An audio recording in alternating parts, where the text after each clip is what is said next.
नमस्कार विद्यार्थी मित्रो, मी सहाय्यक प्राध्यापक भीमाशंकर बिराजदार, इतिहास विभाग किसनवीर महाविद्यालय वाई। आज आपण BA भाग 3 स्पेशल इतिहास या विषयाच्या बदललेल्या अभ्यासक्रमानुसार एक जो नवीन पेपर कोर्स इंट्रोड्यूस केलेला आहे, त्यामधला एक नवा पेपर एज ऑफ रिव्होल्यूशन्स, ज्याला क्रांतीचे युग म्हणतो आपण मराठीमध्ये, त्यातला जो पहिला प्रकरण आहे तो म्हणजे रिफॉर्मेशन। त्या रिफॉर्मेशन विषयी आपण आज माहिती करून घेणार आहोत, त्याचा अभ्यास करणार आहोत।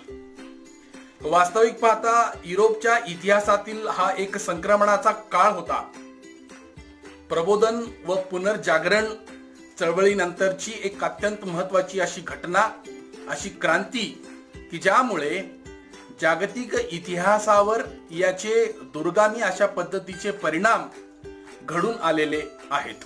ही जी धर्म सुधारणेची चळवळ आहे, या धर्म सुधारणेची चळवळ याची सुरुवात प्रामुख्याने जर्मनीत 16व्या शतकात झाली। या धर्म सुधारणा चळवळीची कारणे जर आपण थोडक्यात अभ्यासली तर आपल्याला असं लक्षात येतं की धर्मसत्ता आणि राजसत्ता, धर्मकारण आणि राजकारण यातल्या संघर्षाचा तो एक परमोच्च किंवा त्याचा परिपाक होता, त्याचा परमोच्च बिंदू होता असं आपण म्हणू शकतो। वास्तविक पाहता मध्ययुगामध्ये धर्मकारणाचा राजकारणामध्ये एवढा हस्तक्षेप वाढलेला होता आणि त्यातूनच या क्रांतीचा जन्म झाला असं आपल्याला म्हणू शकतो। याची जर राजकीय कारणे आपण थोडक्यात अभ्यासली तर आपल्याला असं लक्षात येतं की तत्कालीन युरोपमधल्या महत्वाच्या देशांमध्ये, राष्ट्रांमध्ये, राष्ट्र नावाची संकल्पना देखील अलीकडची आहे, पण युरोपमधील महत्वपूर्ण देशांमध्ये धर्मगुरूंचे, पोपचे एवढं प्राबल्य वाढलेलं होतं की राजाला देखील धर्मगुरूंचं आदेश नाकारणे, झुगारणे कठीण जात होते। आणि त्यातूनच, या राजकीय कारणातूनच या क्रांतीचा जन्म झालेला आहे।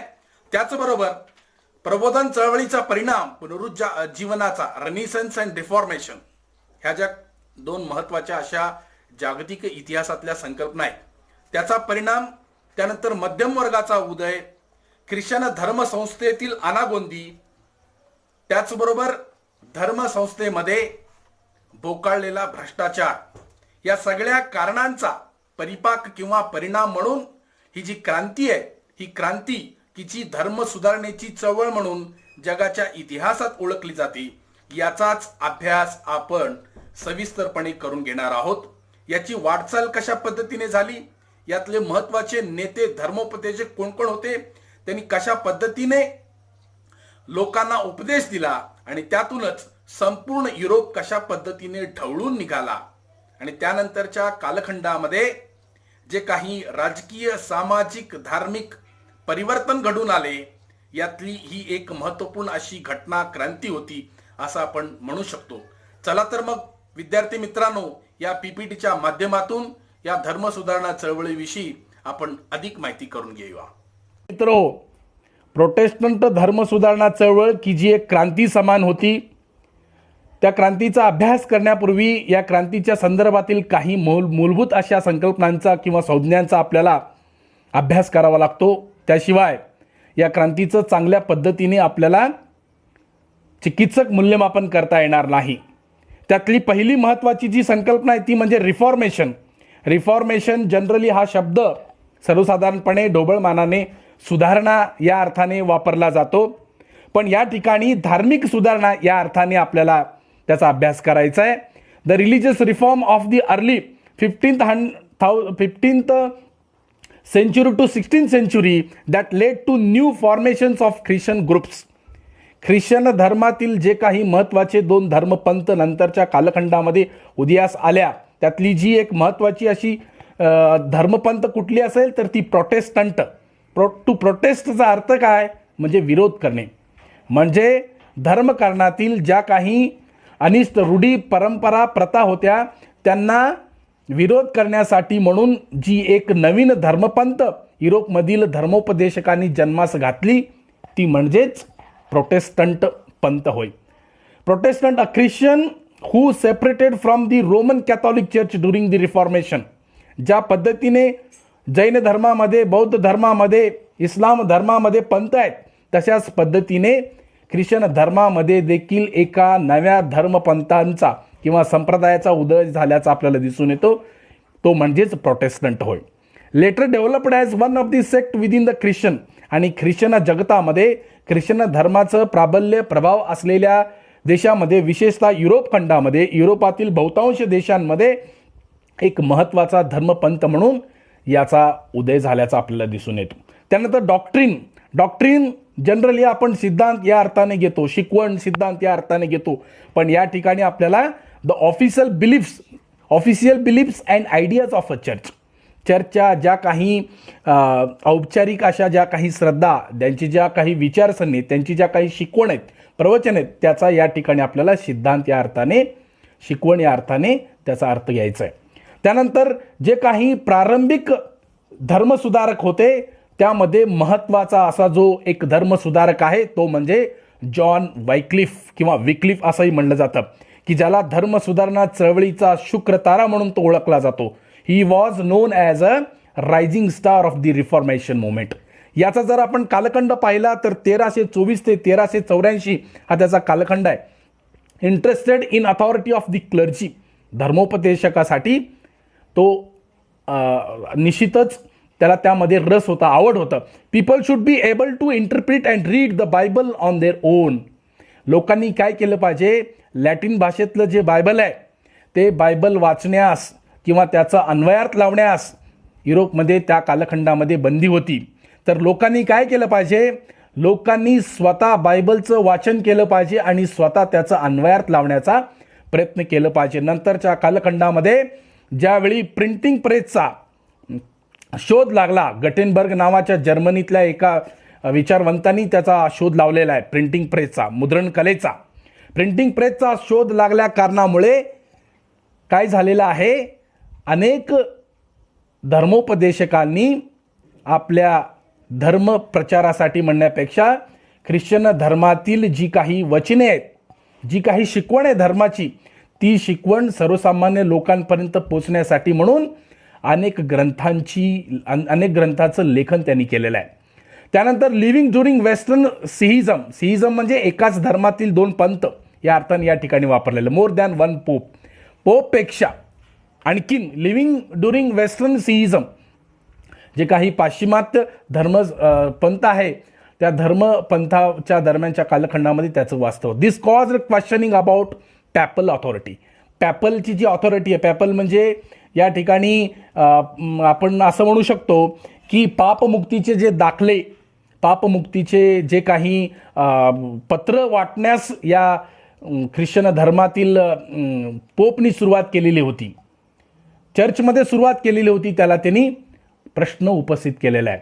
त्यानंतर पुढचा एक अत्यंत महत्त्वाचा असा धर्मोपदेशक रिफॉर्मर तो म्हणजे डेसिडेरियस इरॅस्मस. डेसिडेरियस इरॅस्मस was a humanist from Holland या देशातला होता आणि तो मुख्यतः मानवतावादी विचारसरणीचा होता. त्याने जहरी अशा पद्धतीची टीका या धर्मसंस्थेवर त्यांनी केलेलं आहे. त्यामध्ये महत्त्वाचं असं त्यांनी मत मांडलेलं आहे. त्यामध्ये he was against Simoni and nepotism म्हणजे जी काही वशिलेबाजी चालती ना या धर्मव्यवस्थेमध्ये, धर्मसत्तेमध्ये, आपल्या जवळच्या नातेवाईकांना, व्यक्तींना, समुदायांना धर्मोपदेशकपदी पोप, त्यानंतर आर्चड्यूक अशा क्लर्जी अशा पद्धतीची जी पदे आहेत त्या पदांवर त्यांची नियुक्ती केली जात होती. त्याला त्यांनी विरोध केलेला आहे. He wanted to reform the church, not break away from it. Church ही जी व्यवस्था आहे ती व्यवस्था बरखास्त करायची नव्हती या इरॅस्मसला. तर या धर्मसंस्थेमध्ये जी काही अनागोंदी माजलेली आहे, जी काही अव्यवस्था आहे, यामध्ये जो भ्रष्टाचार बोकाळलेला आहे, ज्या काही अनिष्ट रूढी, परंपरा, प्रथा यांचा शिरकाव या धर्मसंस्थेमध्ये, या चर्चमध्ये झालेला आहे, त्यामध्ये सुधारणा झाली पाहिजे या विचारसरणीचा हा होता. He wanted the Bible in people's vernacular. लोकांची जी बोलीभाषा आहे त्या बोलीभाषेमध्ये बायबलचं रूपांतर झालं पाहिजे. तत्पूर्वी लॅटिन भाषेमध्ये बायबल हे जे धर्मग्रंथ आहे ख्रिश्चन धर्माचं, ते ख्रिश्चन धर्माचं धर्मग्रंथ बायबल लॅटिन भाषेमध्येच होतं. त्याचं भाषांतर लोकांच्या बोलीभाषेमध्ये झालं पाहिजे यासाठी या इरॅस्मसने आग्रह धरला. त्यानंतर John Hus he wanted bishops elected and not appointed by pope. Bishops नावाचे जे धर्माधिकारी आहेत, पोपच्या खालोखाल असणारे बिशप्स, आर्च बिशप्स, अशी जी उतरंड आहे, hierarchy of the religious officials in the church. त्याला असं वाटत होतं, कोणाला, जॉन हसला, की लोकांकडून त्यांची नियुक्ती झाली पाहिजे. बिशप जे आहेत, पोपनी कुठल्याही पद्धतीची नियुक्ती करता कामा नये. At the Council of Constance he made his case but he was burned at the stake for his beliefs. काय केलेलं आहे त्यांनी, तर ज्या काही काउन्सिल ऑफ कॉन्स्टन्स म्हणजे काय, त्यांची जी संमती अशी परिषद होती, he made his case but he was burned at the stake for his beliefs. आणि त्याच्या ज्या काही मागण्या होत्या, त्या मागण्यानंतरच्या कालखंडामध्ये जाळण्यात आल्याचं आपल्याला दिसून येतं. Spiritual leader of the Moravian church हा एक आध्यात्मिक नेता होता. धर्मोपदेशक तर होताच, त्याचबरोबर अध्यात्मावर याचा खूप मोठा असा भर होता, असं आपल्याला आपण म्हणू शकतो. त्यानंतर या धर्मसुधारणा चळवळीतील महत्त्वपूर्ण ज्या काही घटना आहेत, त्या घटनांचा जर आपण धावता आढावा घेतला तर अत्यंत महत्त्वाची अशी जी गोष्ट आहे, ती म्हणजे अत्यंत महत्त्वाची अशी घटना म्हणूया आपण त्याला, ती घटना कोणती असेल तर मुद्रण कलेचा लागलेला शोध. Books are now available to the masses, not just the rich. म्हणजे त्यावेळी उच्चभ्रू, अभिजन, श्रीमंत लोकांनीच पुस्तके घेऊन ते वाचू शकत असत, कारण सर्वसामान्य माणसाजवळ तेवढे पैसे नसायचे. आणि म्हणून प्रिंटिंग प्रेसचा शोध लागल्या कारणामुळे कमीत कमी दरामध्ये ही जी ख्रिश्चन धर्माची जी शिकवण आहे, ती शिकवण छापील स्वरूपात उपलब्ध होऊ लागली.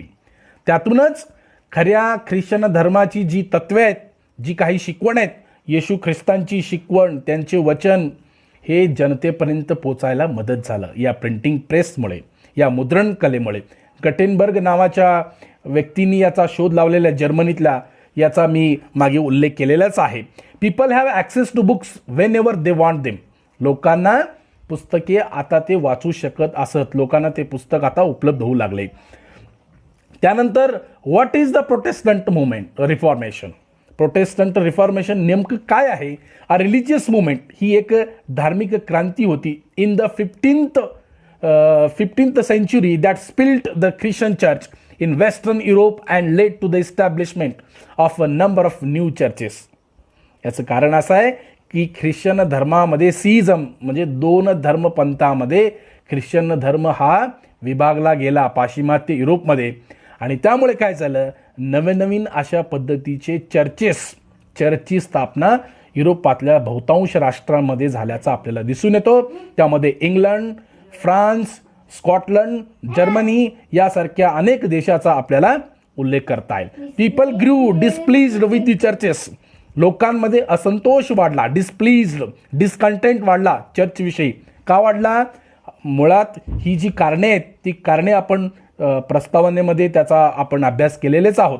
पण जाता जाता आपल्याला असं सांगता येईल की फायनान्शियल करप्शन, वित्तीय जी काही भ्रष्टाचार झालेला आहे, आर्थिक भ्रष्टाचार, अब्यूज ऑफ पॉवर, की जी सत्तेची जी ज्याला आपण सत्तेविषयी जे प्रेम वाढलेलं होतं. त्यानंतर इमोरॅलिटी म्हणजे नैतिकतेचा ऱ्हास झालेला होता, नीतिमत्ता राहिलेली नव्हती, भ्रष्टाचार तर वाढलेलाच होता. चैनी विलासी जीवन यामध्ये बहुतेक सारे चर्चमधील धर्मगुरू त्यामध्ये त्यांचे जीवन व्यतीत करत असत. आणि त्यामुळे या अशा पद्धतीच्या अनिष्ट रूढी, परंपरा, प्रथा, अनागोंदी यामुळे संपूर्ण राजकारणाबरोबरच धर्मकारण, समाजकारण, अर्थकारण भरडलेला होता. आणि त्यातून जर मार्ग काढायचा असेल, तर त्यातून सर्वसामान्य जनतेला जर त्यापासून सुटका करून घ्यायची असेल, तर या सगळ्या धर्मोपदेशकांना असं वाटलं की धर्मसुधारणा चळवळीशिवाय पर्याय नाही. What happens to spark the Reformation. रिफॉर्मेशनमुळे काय झालेलं आहे? Pope Leo 10 needs money to build Saint Peter's Basilica, so he sells indulgences. त्यांनी स्वतःकडील जे काही पापमुक्तीचे जे दाखले होते, त्याच्याकडून त्यांनी जो पैसा मिळवलेला होता, तो त्यांनी स्वतः विकलेला आहे. कशासाठी? सेंट पीटर्स बॅसिलिका हे जे चर्च आहे ते बांधण्यासाठी. त्यानंतर इंडुलजन्स कशाला म्हणायचं? Were pardons issued by the pope that people could buy to reduce a soul's time in purgatory. People could buy forgiveness म्हणजे क्षमा याचना. एखाद्या व्यक्तीकडून एखादं दुष्कृत्य घडून आलं असेल, एखादी चूक, एखादा प्रमाद जर घडून आला असेल, तर त्यातून त्याने क्षमा मागण्यासाठी म्हणून किंवा त्यातून मुक्ती मिळवण्यासाठी त्याला पापमुक्तीचे दाखले या पोपकडून, या धर्मसंस्थेकडून विकत घ्यावे लागत असत. त्यानंतर मार्टिन ल्युथर्स 95 थेसिस. मार्टिन ल्युथर जो जर्मनीतला एक अत्यंत महत्त्वाचा असा धर्मोपदेशक आहे, त्यांनी 95 थेसिस लेखन करून झरी अशा पद्धतीची टीका या व्यवस्थेवर केलेला आहे. जी भाषेची अडचण होती, language barrier, most uneducated people did not understand Latin. मी मगाशी उल्लेख केलेला आहे याचा. But new the local common language or vernacular, जी देशी किंवा स्थानिक भाषा आहे ती भाषा लोकांना समजत होती. Almost all Bibles were written in Latin before the Reformation. म्हणजे बहुतांश बायबल या धर्मग्रंथाचं लेखन लॅटिन भाषेमध्ये झालेलं होतं. परंतु रिफॉर्मेशन नंतर वर्नॅक्युलर म्हणजे स्थानिक किंवा युरोपमधील देशी भाषेमध्ये याचं लेखन सुरू झालं. याचा आणखी एक फायदा असा झाला की सर्वसामान्य जनतेला ख्रिश्चन धर्माची मूलतत्वे, प्रवचन, शिकवण, येशू ख्रिस्तांनी जे दिलेली जी वचने, सांगितलेली जी वचने आहेत, त्यांची जी शिकवण आहे ती सर्वसामान्य जनतेपर्यंत आहे तशी पोचली. It was the job of the church. चर्चचं ते काम आहे, मुख्य काम, clergy to translate the Bible to layman. सर्वसामान्य माणूस जो आहे त्या माणसाला बायबल हे समजण्यासाठी, त्याचं सर्वसामान्य लोकांपर्यंत पोचण्यासाठी स्थानिक भाषेमध्ये त्याचं रूपांतर झालं पाहिजे, भाषांतर झालं पाहिजे. त्यानंतर मार्टिन ल्युथर, मगाशी उल्लेख केल्याप्रमाणे, Luther was a German monk. हा जर्मन एक मंक होता. मंक बौद्ध धर्मामध्ये आपण मंक, नन असा अभ्यासतो, भिक्षू होता. अँड प्रोफेसर ऑफ थिओलॉजी, आणि धर्मशास्त्राचा तो प्राध्यापक होता at the University of Wittenberg, जर्मनीतल्या विटेनबर्गमध्ये. One of the many leaders of the Protestant Reformation. सगळ्या नेत्यांमधला एक अत्यंत महत्त्वाचा असा हा नेता होता की ज्याच्या प्रभावातूनच, की ज्याच्या लेखनातूनच, ज्याच्या प्रबोधनातूनच खऱ्या अर्थाने प्रोटेस्टंट धर्मपंथाचा जन्म झाला असं आपण म्हणू शकतो. ल्युथरनं कशावर ऑब्जेक्शन घेतलेलं आहे? Luther objected to a saying attributed to John Tetzel that as soon as the coin in the coffer rings the soul from purgatory springs. हा लक्षात. त्यांनी अशा पद्धतीचे ज्या काही ख्रिश्चन धर्मातली जी काही अनिष्ट अनागोंदी आहे त्याविषयी त्यांनी अनेक प्रयोग करण्याचा प्रयत्न केलेला आहे. त्या 95 ह्याच्यामध्ये थेसिसमध्ये आपण त्याचा मागे उल्लेख केलेलाच आहे. त्यानंतर ल्युथर्स 95 थेसिसमध्ये कोणकोणते मुद्दे आहेत की जो 1517 त्यांनी लिहिलेला आहे. The 95 thesis were nailed to a church door. ते ठोकण्यात आलं चर्चच्या दरवाजावर. They were written in Latin, की जे लॅटिन भाषेमध्ये लिहिलेलं आहे, की ज्यामुळे लॅटिन भाषेत लिहिल्या कारणामुळे ते सर्वसामान्य जनतेला समजत नाही. ल्युथर्स इंटेन्शन, त्याचा हेतू काय होता? Not to break with church but reform it. म्हणजे चर्च संस्थेचा, धर्मसत्तेचा, धर्मसंस्थेचा विध्वंस करणे नव्हे, मोडून टाकणे ती व्यवस्था असे नव्हे, त्यामध्ये काळानुरूप सुधारणा व्हायला पाहिजे. त्यानंतर त्यांनी कोणकोणत्या गोष्टीवर टीका केलेल्या आहे? त्यामध्ये इंडुलजन्सेस म्हणजेच पापमुक्तीच्या दाखल्यावर. त्यानंतर पॉवर ऑफ पोपच्या हाती असलेलं जे निरंकुश सत्ता आहे त्या सत्तेवर त्यांनी टीका केलेली आहे. त्यानंतर वेल्थ ऑफ चर्च, चर्चच्या हातामध्ये एकवटलेली जी संपत्ती आहे अमर्याद अशा स्वरूपाची, त्या सगळ्या गोष्टींवर, अव्यवस्थेवर, अनागोंदीवर त्यांनी झरी अशा पद्धतीची टीका केली. टीकात्मक परीक्षण त्याने अनेक ग्रंथाच्या माध्यमातून त्यांनी केलेलं आहे. God's grace won by faith alone, म्हणजे देवाची श्रद्धा आपण कशा पद्धतीने जिंकू शकतो? तर त्याच्यावर विश्वास ठेवून, फक्त देवावर आणि धर्मावर श्रद्धा, हे त्याचं ब्रीदवाक्य होतं. कॅथॉलिक फ्यू गुड वर्क्स, कॅथॉलिकांचं असं एकच मत होतं की चांगल्या पद्धतीने कर्म करत राहणे, काम करत राहणे, त्यातूनच आपल्याला पापमुक्ती मिळतो. त्यानंतर एक्सकम्युनिकेशन. What is एक्सकम्युनिकेशन? म्हणजे धर्म बहिष्कृत करणे. In 1520 Pope Leo excommunicated Luther. Martin ल्युथरने ज्या अर्थी अशा पद्धतीची झरी टीका धर्मकारणावर राजकारणावर एकंदरीत युरोपमधल्या अनागोंदीवर केलेला आहे आणि त्याचा परिणाम काय झाला. पोप लिओ 10वा जो होता तो पोप लिओ 10वा याने 1520 मध्ये मार्टिन ल्युथर किंग वेगळे, मार्टिन ल्युथर किंग अमेरिकेतले वांशिक भेदभाव ज्याला आपण वर्णभेद म्हणतो त्या वर्णभेद चळवळीतले नेते होते. हे मार्टिन ल्युथर, फक्त जर्मनीतले केवळ मार्टिन ल्युथर, या मार्टिन ल्युथरला धर्म बहिष्कृत करण्यात आले. एक्सपेल्ड हिम फ्रॉम द चर्चमधून त्यांना काढून टाकण्यात आले, डच्चू देण्यात आले. होली रोमन एम्परर चार्लस 5वा जो होता त्याचा मृत्यू झाला मीजर्स टू सप्रेस ल्युथर्स रायटिंग्स, की ज्याने ल्युथरचं जे लेखन आहे, जे लेखन प्रपंच आहे, साहित्य आहे, ते त्यांनी दाबण्याचा प्रयत्न केलेला होता. Lutheran princes in Germany issued a protestation or protest. जर्मनीतले ल्युथरियन जे काही प्रिन्सेस होते त्यांनी प्रोटेस्टॅलिओ ऑर प्रोटेस्ट म्हणजे प्रखर विरोध किंवा विरोध करणे, त्यातूनच प्रोटेस्टंट या शब्दाचा उगम झाल्याचा आपल्याला दिसून येतो. त्यानंतर इतर जे काही धर्मोपदेशक आहेत त्यामध्ये अल्रिच ज्विंगली आहे स्वित्झर्लंडमधील, की ज्यांनी theocracy a government in which church and state are joined and in which officials are considered to be divinity inspired. Theocracy म्हणजे धर्म सत्ताकशाही किंवा धर्माच्या हाती एकवटलेली सत्ता, त्यावर त्यांनी टीका केलेली आहे. जॉन कॅल्विन नावाचा आणखीन एक धर्मोपदेशक आहे की जो स्वित्झर्लंडमध्ये होऊन गेला. त्याचं असं म्हणणं होतं प्रिडेस्टिनेशन ही संकल्पना एक म्हणजे देवाविषयी धर्माविषयी आहे. God knows who will be saved. देवाला माहीत आहे की कोण आपल्याला वाचवणार आहे. Even before people are born and therefore guides the lives of those destined for salvation. म्हणजे lives of those destined for salvation, मुक्तीसाठी आपल्याला केवळ आणि केवळ देवावरच विश्वास ठेवला पाहिजे. जॉन क्नॉक्स इन स्कॉटलंडमधील जॉन क्नॉक्स नावाचा एक धर्मोपदेशक आहे. Laid grounds for Presbyterian church. Presbyterian जे चर्च आहे त्या चर्चचा पाया त्यांनी घालण्याचा प्रयत्न केलेला आहे.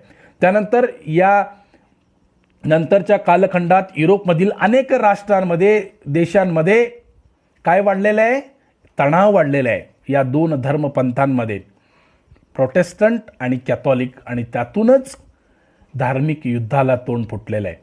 ही युद्धे कोठे झालेले आहे? फ्रेंच वॉर्स ऑफ रिलिजन, फ्रान्समध्ये त्याची सुरुवात झालेली आहे. 1562 ते 1598 पर्यंत कॅथॉलिक आणि प्रोटेस्टंट यांच्यामधला जो संघर्ष, जो लढाई, तो जगाच्या इतिहासामध्ये धार्मिक युद्ध या अर्थाने ओळखला जातो. That left over 1 million people dead. की याचा परिणाम काय झाला की असं म्हणलं जातं की सुमारे 9 दशलक्ष लोक यामध्ये मारले गेले. 30 इयर्स वॉर, 30 वर्षाचं ही युद्ध होती.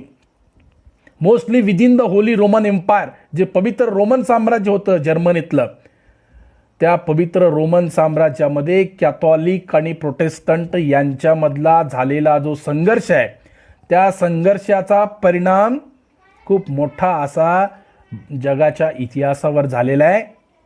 त्याचा आपल्याला थोडक्यात या ठिकाणी त्याचं महत्त्व लक्षात घेऊया की या दोन धर्मामध्ये पंथभेद, धार्मिक तेढ, धार्मिक तणाव, संघर्ष सुरुवात झाल्या कारणामुळे युरोपची खऱ्या अर्थाने दोन पंथामध्ये विभागणी झाल्याची आपल्याला दिसून येते. त्यातून मोठ्या प्रमाणात मनुष्यहानी व वित्तहानी झाल्याचं आपल्याला दिसून येतं. आणि सगळ्यात शेवटी सुमारे 1648 मध्ये पीस ऑफ वेस्टफॅलिया या ठिकाणी तह झाला आणि त्या तहाच्या माध्यमातून दोन्ही धर्मपंथांनी आपापल्या ज्या काही मागण्या होत्या त्या मागण्या सामोपचाराने, समेटाने मिटविण्याचा प्रयत्न अनेक राजकीय नेत्यांनी, धार्मिक नेत्यांनी केल्यामुळे हा जो युद्ध होता तो युद्ध शमला.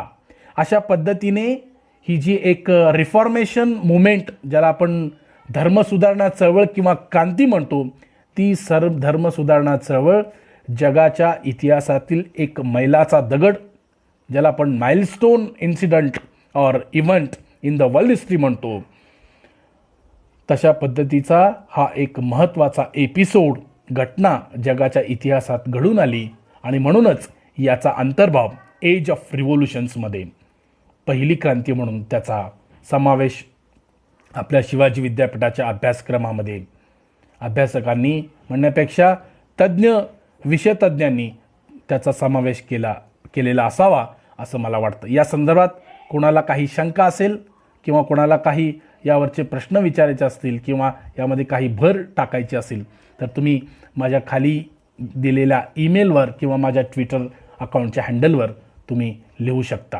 धन्यवाद.